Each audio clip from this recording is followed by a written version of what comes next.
Abakomeje kudukurikira mwese kuri Noran TV ndabasuhuza kandi mbifuriza komeza kugira ibihe byiza mukomeze umureme koko kuryanditse ijambo subscribe cyangwa se sabone mukande kuzogera kugira ngo tukimara gutunganya amakuru yacu n'ibiganiro byacu bihita bibageraho ako kanya. Ikaze muri amakuru yacu tugiye kurebera hamwe ibibaye kuri Minisitiri w'Ingabo z'u Rwanda yitwa Juvenal Marizamunda, akaba ari mu gihugu cya Kenya aho yitabiriye isozwa ry'imyitozo y'ingabo z'Ihuriro z'Umuryango wa Afurika y'Iburasirazuba. Mbere gato ko tuza kugaruka kuri iyo nkuru ikomeye cyane, reka mbaze mbabwire ko mu yandi makuru mu buryo bw'incamake, Perezida Yoweri Kaguta Museveni yahawe amajwi ya Minisitiri w'Intebe wungirije asaba abapfumu kumumwicira. Uwahoze ari Perezida w'Inteko Ishinga Amategeko ya Uganda Rebecca Kadaga yongeye kuvugwaho nyuma y'uko hasakaye amajwi bivugwa ko araye avugana n'abapfumu. Chimp Report yatangaje ko aya majwi yaganiriweho mu nama iheruka kubera muri Perezidansi ya Uganda Entebbe. Amakuru yatanzwe n'abantu bavuga ko bazi ibyabereye muri iyo nama avuga ko Perezida Yoweri Kaguta Museveni yagaragaje impungenge kuri aya majwi mu biganiro yagiranye n'abayobozi bakuru bo mu ishyaka rya NRM abiriye umuyobozi. Muri aya majwi humvikanamo abantu basobanurwa nk'abapfumu bavuga ku banyapolitike bahanganye ndetse no ku bikorwa byo kubarinda mu buryo bw'amayobera.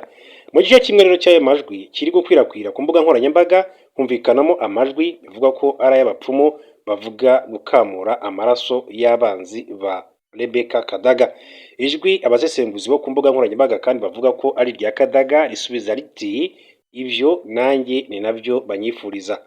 Bwana Museveni bivuga ko yahawe ayo majwi n'abantu bamubwiye ko Kadaga usanzwe ari Minisitiri w'Intebe wungirije muri iki gihe yaba yarasabye abapfumu kumwica we ubwe, umugore we Janet Museveni ndetse na murumuna we General Salim Saleh. Icyakora ukuri kw'ayo majwi ni kuragenzurwa n'inzego zigenga kandi nta bushakashatsi bwa gihanga cyangwa se raporo ya leta birasohoka byemeza ibyavuzwe muri ayo majwi. Icyakora abantu bavuga ko bazi ibyabereye muri Perezidansi bavuga ko Kadaga Rebecca yabajijwe kuri ayo majwi muri iyo nama. Bivuga ko Kadaga yaba yemeye ko yigeze gusura umupfumu nubwo nta nyandiko cyangwa se itangazo ryemewe ryasohotse rivuga ibyaganiriweho muri iyo nama. Rebecca Kadaga yavuzweho kujya mu bapfumu mu gihe ibikorwa bya politiki bikomeje gufata indi ntera mu ishyaka rya NRM riri ku butegetsi nyuma y'impinduka zirutse mu buyobozi ndetse no mu myiteguro y'Inteko Ishinga Amategeko ya 12. Abasesenguzi kandi ba politiki bavuga ko ikwirakwira ry'aya majwi ryongeye guteza impaka no kutumvikana mu buyobozi bwa NRM, aho abayobozi bakuru kandi bari kuganira ku impinduka z'ubuyobozi bw'Inteko Ishinga Amategeko ndetse no ku ivugururwa ry'ishyaka muri rusange. Nk'uko ayo majwi abivuga, abo bapfumu babwiye Rebecca Kadaga ko mbere hari abantu bari barabashatse ngo bakure amaraso mu mubiri we kugira ngo abeho nabi kandi mu mibabaro. Banamubwiye ko Museveni yifuza ko yazamusimbura ku mwanya wa Perezida wa Uganda ariko ko hari abanzi benshi cyane bamubangamiye muri uwo mugambi. Nyuma yaho abo bapfumu ngo basabye Kadaga amafaranga ariko babwira ko ntayo afite, ati reka turebe uko icyumweru gitaha kizagenda. Rebecca Kadaga ni umwe mu banyapolitiki bafite ijambo rikomeye cyane muri Uganda dore ko yabaye Perezida w'Inteko Ishinga Amategeko imyaka 10 mbere yo kugirwa Minisitiri w'Intebe wungirije wa mbere ndetse na Minisitiri ushinzwe Umuryango wa Afurika y'Iburasirazuba. Mbere gato yuko tugere kuri Minisitiri w'Ingabo z'u Rwanda Juvenal Marizamunda, reka mbanze mbabwire ko muri Repubulika Demokarasi ya Kongo hari inkuru ivuga yuko General Obed Ngabo yishwe na M23. Uwitaga General Obed Ngabo wo mu ihuriro rya Coalition Libérale pour la Démocratie CRD riri mu yagize imitwe y'abazarendo ifasha ingabo za leta ya Repubulika Demokarasi ya Kongo mu ntambara irwanamo na Alliance Fleuve Congo M23 yishwe n'ingabo zuriya mutwe. Amakuru aturuka mu burasirazuba bwa Kongo avuga ko General Obed Ngabo yabonetse yapfuye kuwa gatanu tariki 22 Gicurasi 2026. Urupfu rw'uyu mugabo rwemejwe n'abarimo guverineri wungirije w'intara Kivu y'Amajyaruguru ku ruhande rwa AFC 23 Ngarambe Manziwiri. Uyu ku rubuga rwe rwa X yashinje uriya murwanye kuba mu minsi 2 ishize yari yatwitse ingo z'abaturage bo mu burasirazuba bwa Kongo mbere yo gupfa. Ati mu minsi 2 ishize yatwitse ingo z'abaturage, hanyuma uyu munsi isi n'ahantu heza hatari uwiyita General Obed yasanze Ruhinda. Ati Ruvugayi Mikale wahoze akuriye Special Force ya FDLR, Mudacumura Sylvestre wahoze ari umuyobozi wa FDLR Foka, Chirumwami Peter Nkuba wahoze ari guverineri wa gisirikare ya Kivu y'Amajyaruguru n'abandi. Amakuru avuga ko Bed Ngabo yiciwe mu mirwano yabereye hafi y'agace ka Rubaya muri teritwari ya Masisi. Reka rero tujye kuri Minisitiri w'Ingabo z'u Rwanda yitwa Juvenal Marizamunda, akaba rero yari mu gihugu cya Kenya. Akaba rero amakuru avuga yuko Minisitiri w'Ingabo w'u Rwanda yitabiriye umuhango wo gusoza imyitozo ya Ushirikiano Imara 2026 kuri uyu wa gatanu, hari tariki 22 Gicurasi 2026. Intumwa ziyobowe na Minisitiri w'Ingabo z'u Rwanda General Juvenal Marizamunda zirimo na Major General Alex Kagame, Mugaba Mukuru w'Inkeragutabara, bitabiriye umuhango wo gusoza imyitozo ya gisirikare y'ibihugu bigize umuryango wa Afurika y'Iburasirazuba. Imyitozo yiswe Ushirikiano Imara 2026 yabereye muri Kenya, Nairobi. Intego y'imyitozo y'uyu mwaka ari ugushimangira amahoro, umutekano n'ubudahangarwa mu karere binyuze mu guhugura ingabo, polisi n'abafatanyabikorwa b'inzego za gisirikare bo mu bihugu bigize umuryango wa Afurika y'Iburasirazuba. Ingabo n'abafatanyabikorwa bakorera imyitozo ya gisirikare hamwe hagamijwe kandi guhuza ibikorwa mu guhangana n'ibibazo bikomeye cyane by'umutekano biriho muri iki gihe hirya no hino ku isi, by'umwihariko mu karere ka Afurika y'Iburasirazuba. Imyitozo yahuje ingabo n'abandi bafatanyabikorwa baturutse mu Burundi, Kenya, u Rwanda, Uganda, Tanzania, mu gihe Repubulika ya Demokarasi ya Kongo, Somalia na Sudani y'Epfo bitabiriye nk'indorerezi. Iyi myitozo kandi yatangiye tariki ya 6 Gicurasi 2026, yasojwe ku mugaragaro n'umunyamabanga wa leta ushinzwe Minisiteri y'Ingabo ya Kenya, Roselina Sopiane Tuya, mu gihugu cya Kenya.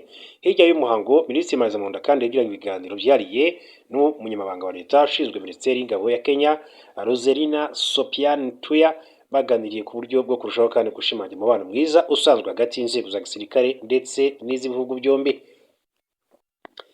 Reka rero dukomereza amakuru yacu kuri iyi nkuru ku mukuru w'igihugu cy'u Rwanda nyakubahwa Perezida Paul Kagame. Ati ntizigisha abanyarwanda gusa, zigisha n'abavuye ku mugabane. Perezida wa Repubulika Paul Kagame kuri kaminuza mpuzamahanga ziri mu Rwanda. Perezida w'u Rwanda Paul Kagame yatangaje ko ubufatanye na Oklahoma Christian University bumaze imyaka 20 bwagije igihugu kuri byinshi, birimo kuba abayizemo bari gutanga umusaruro muri serivisi za leta n'iz'abikorera, ariko byanatumye u Rwanda kandi ruba igicumbi cyo guhanga bishya. Yabigarutseho ku 23 Gicurasi 2023 umuhango wo kwizihiza isabukuru y'imyaka 20 ubufatanye hagati y'u Rwanda na Oklahoma Christian University. Ibirori byabaye nyuma y'uko mu gitondo cy'uyu munsi abantu 40 kandi bari bahawe impamyabumenyi nyuma yo kurangiza amasomo muri Oklahoma Christian University ishami ryayo ryo mu Rwanda. Perezida Paul Kagame yeretse abarangije amasomo muri Oklahoma Christian University ko igihe cyose bagira ibyo bakenera bazahabwa ikaze bakabihabwa. Perezida Paul Kagame yashimiye Dr Mike O'Neill wayoboye iyi kaminuza na madamu we Nancy O'Neill kuko aribo bagize uruhare rukomeye cyane mu gutuma ubufatanye bubaho.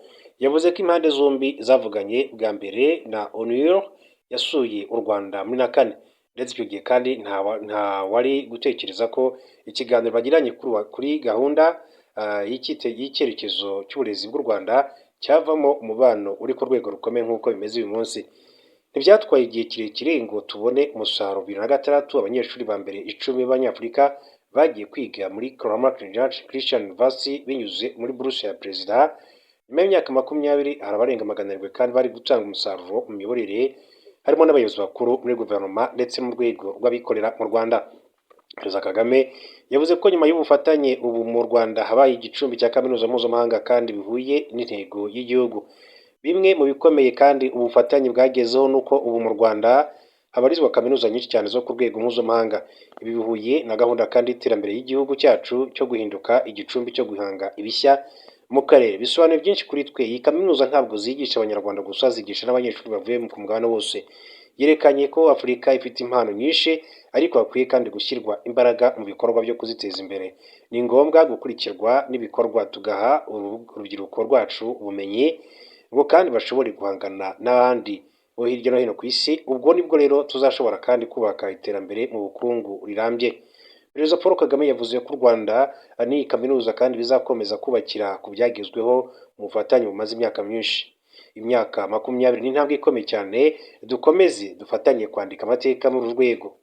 Kuri kaminuza yatangira gukora kuva iyi kaminuza yatangira gukorana n'u Rwanda, imaze gushyira ku isoko ry'umurimo abanyeshuri 784 bize amasomo atandukanye arimo icungamutungo, ubucuruzi, gucunga imishinga n'imiyoborere mu byiciro bitandukanye. Perezida Paul Kagame yavuze ko abanyeshuri kandi bagiye bajya kwiga kuri buruse y'umukuru w'igihugu batanze umusaruro bituma izindi kaminuza nyinshi cyane zagura uburyo bw'ubufatanye.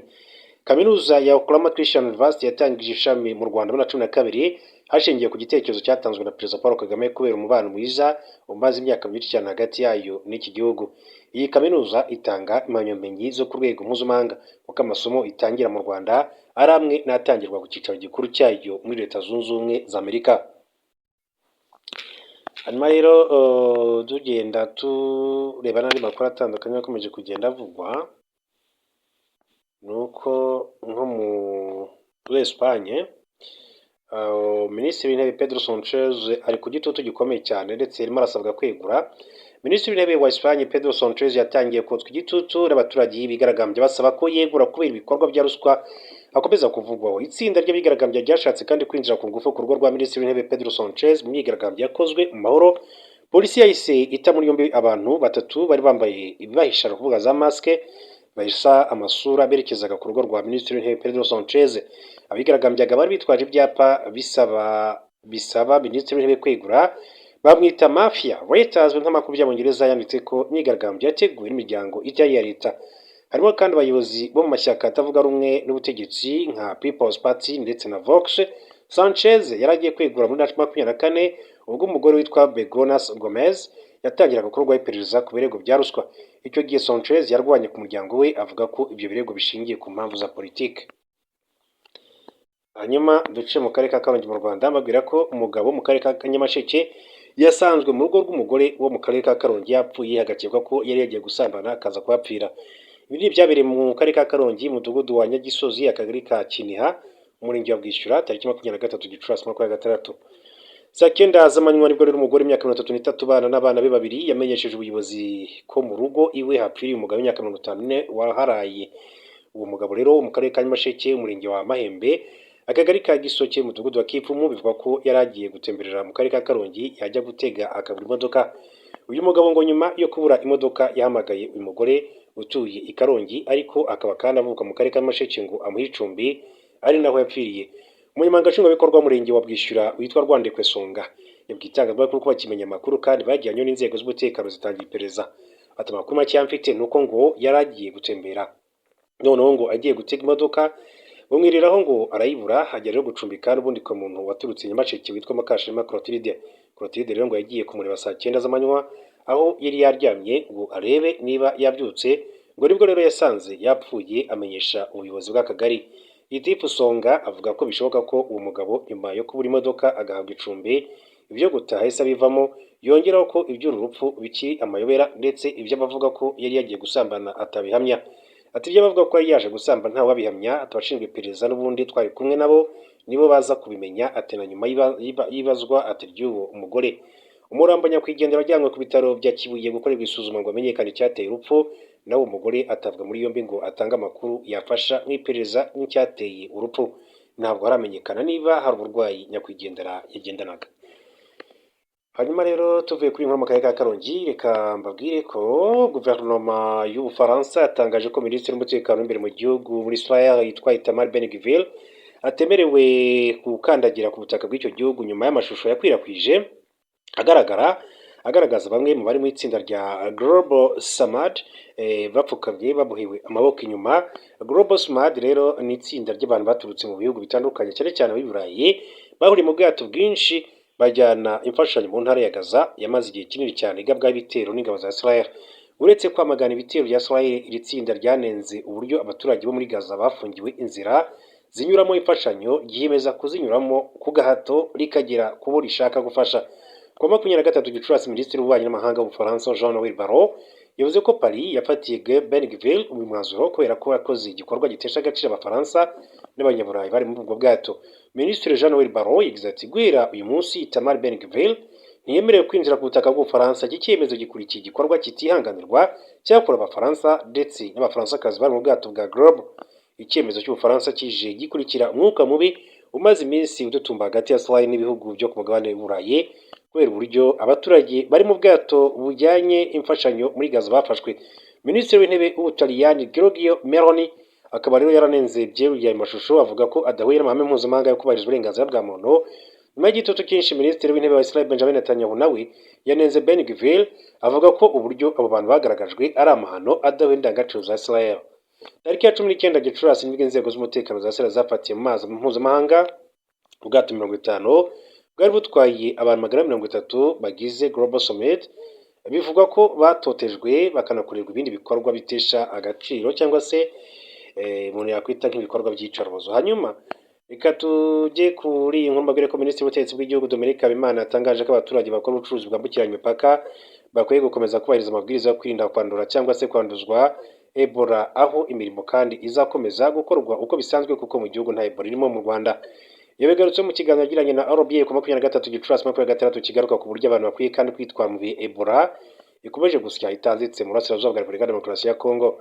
Minisitiri Habimana yavuze ko ubuhahirane hagati y'u Rwanda n'ibice by'uburasirazuba bwa RDC buzakomeza ariko hubahirizwa amabwiriza yo kwirinda icyorezo cya Ebola no gukorana neza n'inzego z'ibanze zibegereye kugira ngo uburyo bwashyizweho bwo kubafasha gukomeza kandi ucuruza ariko mu buryo budashobora kandi gushyira ubuzima bwabo mu kaga ku buryo abantu kandi bakwandura cyangwa se bakanduzanya bibashe kubahirizwa.